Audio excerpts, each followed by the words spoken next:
ये कौन सा बुक है?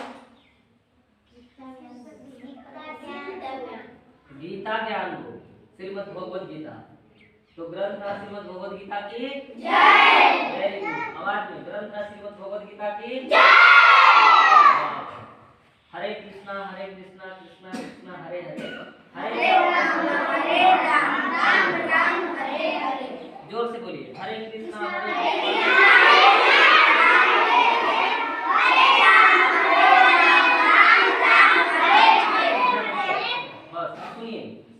सबसे पहले वेदों का नाम बताइए, कितने वेद हैं? 4 वेद। कौन वेद? कितने? ऋग्वेद, बोलिए मेरे साथ, ऋग्वेद, सामवेद, अर्थवेद, यजुर्वेद। कितने वेद? 4 वेद। कौन कौन? ऋग्वेद, एक साथ, ऋग्वेद, सामवेद, चतुर्वेद और अर्थवेद। कितने वेद? 4 वेद। वेरी गुड, चारों वेदों का नाम याद हो गया कि 5 वेद? कितने हैं? 4 वेद। Very good. अच्छा, कितने युग? 4 युग। कितने युग? 4 युग। कौन कौन? 4 युग। कौन कौन युग? जैसे 4 वेद थे वैसे 4 युग हुए। कौन कौन? त्रेता युग, द्वापर युग, मतलब हम लोग सीरीज में नहीं बोल रहे। त्रेता युग, सतयुग, द्वापर युग, इसके बाद अभी कलयुग। ये सीरीज में है, समझा गया? मतलब इसके पहले जो था, इसके पहले कौन युग था?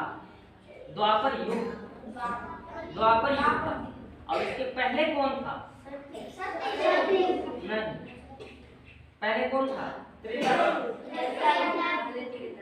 पहले त्रेता युग, पहले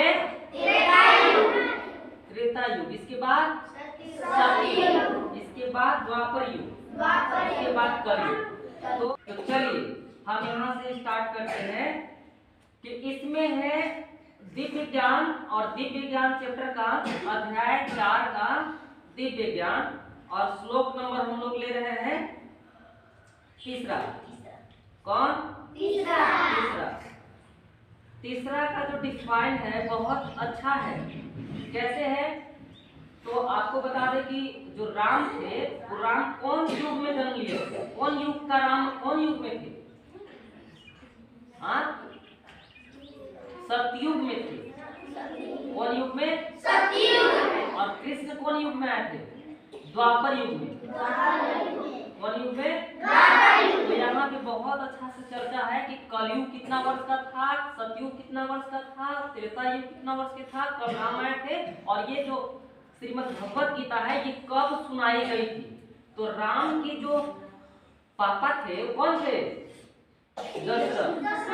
दशरथ के कितने पुत्र? 4 थे। कौन कौन? राम, लक्ष्मण, भरत, शत्रुघ्न। Very good. कितने? 4 पुत्र। श्रीमद् भगवद गीता जब हो रही थी तो किसके किसके बीच में जो युद्ध हुई थी? कौरव और पांडव के। पांडव कितने थे? 5। कितने? 5। कौन कौन? युधिष्ठिर, दूसरा अर्जुन, तीसरा भीम, तीसरा भीम नहीं थे, दूसरा भीम थे। पहला युधिष्ठिर, भीम, अर्जुन, नकुल, सहदेव। ये 5 पांडव थे। कितने थे? 5। तो अब देखिए हम इसका डिफाइन कर देते हैं थोड़ा कि त्रेता, ये आप सुनिए ध्यान से, हम फिर क्वेश्चन इससे पूछेंगे। त्रेता युग के आदि में विवस्वान ने परमेश्वर संबंधी इस विज्ञान का उपदेश मनु को दिया था। अब मनु कौन थे? आपको बताते चले यहाँ पे कि श्री राम जो थे, श्री राम के पिताजी कौन हुए? दशरथ। और इसी तरह से श्री राम के जो थे लगभग 20 या 22, मुझे इतना नहीं, मैं इसका सर्च करके बताऊंगा, लेकिन 20 से 22 पूर्वज पहले, सबसे पहले मनु थे। ये राम की पूर्वज है। जैसे कि ऐसे समझो जैसे कि आपके पापा हैं, आपके पापा के पापा मतलब आपका दादा, और आपके दादा के भी पापा, नहीं दादा के पापा और फिर उनके पापा, फिर उनके पापा, फिर उनके पापा, फिर उनके पापा, ऐसे 20-25 पीढ़ी चले जाओ लगभग, तब श्री राम के जो दादा के दादा के दादा के परदादा वो कौन थे? मनु थे। समझ में रहे हैं? तो एक दिन मैं ये बताऊंगा आप सबको, यहाँ पे कैमरा में भी बोल रहा हूँ कि श्री राम के जो पिता थे, उनके पिता थे, उनके पिता जितने भी हैं, मैं सीरीज बाय सीरीज सबका नाम बता दूंगा। समझ में आया? लगभग 20 से, मतलब मुझे इतना अभी ज्ञान नहीं है, लेकिन मैं बताऊंगा कि उनका जो सीधा उनकी जो पीढ़ी थी लगभग 20-22 ऊपर थी, वही थे सबसे पहले मनु। अब मनु किनको दिए थे ये गीता के ज्ञान? सबसे पहले सोचो उतना हमारे सतयुग में कौन आए थे? मनु। अब मनु जो हुए, अब सोचिएगा त्रेता युग की बात है। सबसे पहले कौन था? त्रेता युग था। यानी त्रेता युग के आदि में व्योसवान ने परमेश्वर संबंधी इस विज्ञान का उपदेश मनु को दिया था, और मनुष्य के जनक मनु ने इसे अपने पुत्र को, माने इक्ष्वाकु जो है ना, मनु का पुत्र कौन पहला था? इक्ष्वाकु ना, इक्ष्वाकु को दिए थे। और इक्ष्वाकु इस पृथ्वी के शासक थे, इस पृथ्वी के पूरा राजा थे, शासक थे, ठीक है। और उस रघुकुल के पूर्वज थे। कौन रघुकुल के? श्री राम के रघुकुल के पूर्वज थे।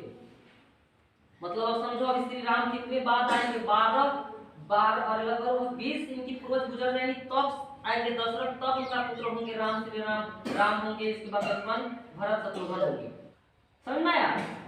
सोचो अभी त्रेता युग, तब मनु आए, विवस्वान मनु को दिए, अब मनु अभी इक्ष्वाकु को अपने पुत्र को दे रहे हैं।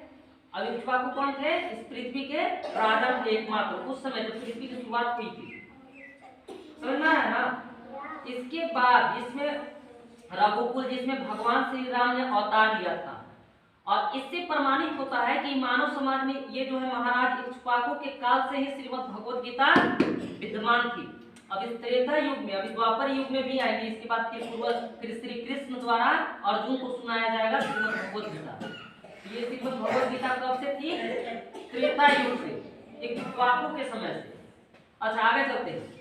इस समय कलयुग का जो आयु है, केवल कितने वर्ष गुजरे हैं? सिर्फ 4000 वर्ष गुजर चुका है कलयुग, जिसमें हम लोग अभी रह रहे हैं।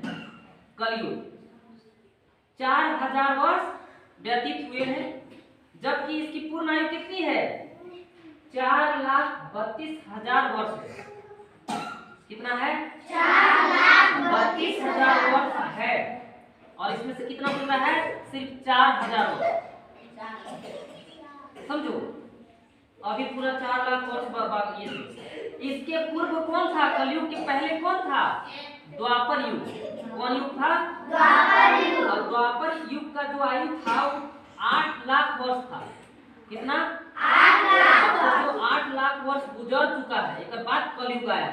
द्वापर युग, तो पहले भी त्रेता युग था, सतयुग था। अब समझिए, जबकि इसकी पूर्ण आयु, सॉरी त्रेता युग जो था उसका आयु कितनी थी? इसके पूर्व द्वापर युग के पहले त्रेता युग, यानी इसका 12 लाख वर्ष था। कितना? 12 लाख। किसका? त्रेता युग का। समझना, इस प्रकार 20,04,000 वर्ष पूर्व मनु ने अपने शिष्य तथा पुत्र इक्ष्वाकु को, जो पृथ्वी के राजा थे, उनसे ये श्रीमद् भगवद गीता कही थी। समझ में आ गया?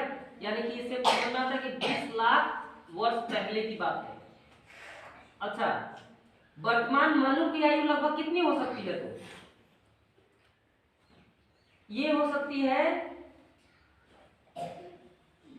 30 करोड़ 43 लाख वर्ष अनुमानित की जा सकती है।